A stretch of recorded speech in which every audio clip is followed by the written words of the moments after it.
Creamline Cool Smashers kabahan na daw sa Choco Mocho ngayon.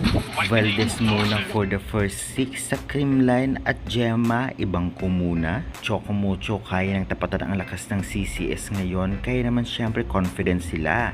Eya Laure at Cici Rondina versus Pons, Tots Carlos, MJ Valdez at Gemma. Well, pag-uusapan natin ang lahat ng yan dahil Katulintino magpapakitang gilas din. At itapik natin ang game nila today, February 10, 2026, kaya tapusin nyo ang video. And before that guys, please naman, huwag nyong kalimutan mag-like, comment, and subscribe, and pa-hit the notification bell for more PVL valuable updates dito sa Pilipinas. Maraming salamat sa support. And guys, syempre, kung gusto nyo ng sports shoes at iba pang items dyan sa baba, PVL t-shirts, Creamline, Choco Mocho t-shirts at Abel na kayo. Mura lang at maganda na. At syempre, kung meron din kayong gustong ibang items, ay gamit nyo naman ang aking link. Nakatulong na kayo kahit piso lamang.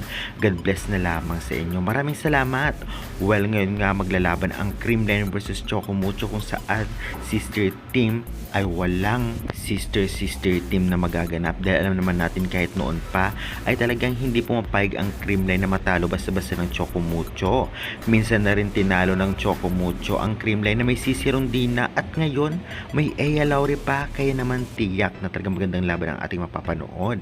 Masasabi nga natin based sa performance na pinakita nila ngayong conference na ito ay talagang mukhang matatapatan ng Choco Mocho ang lakas ng Creamline, kung hindi magbabago ang laro ng CCS nung una laban sa PLDT. Ganun pa man masasabi nga natin na powerhouse din ang Choco Mocho dahil sa dagdag na lakas ni Eya Laure, at syempre pagbabalik ni Cici Rondina, at talaga namang andyan pa si Katulintino na matangkad at magaling sa blockings. Kaya kahit kompleto ang Creamline, dito naman sa Choco Mocho ay talagang maraming mga galing na pwedeng pangtapat sa kanila. Kaya masasabi natin na 50-50 na ngayon ang laban, at hindi lang yan, tiyak puno ang venue dito at maraming manonood online sa kanilang pagharap. Valdez, posible bang gamitin? Oo, posibleng gamitin based sa pinakitang laro ni Gemma sa PLDT. Pwede din na ibangko itong si Valdez, depende na lamang sa coach. Kaya mangkaabang-abang kung sino ang first 6 na gagamitin ng Creamline, na deserve naman kahit sino.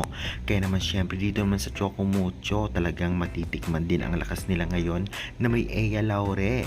Ngunit bumalik na nga ba ang lakas ng Creamline pagkatapos matalo ng sa PLDT, o di naman kaya talagang Choco Mocho time naman ngayong conference na ito at matalo ang kanilang sister team na Creamline? Kaya nakaka-excite ang laban na ito. Kaya guys, excited na ba kayo?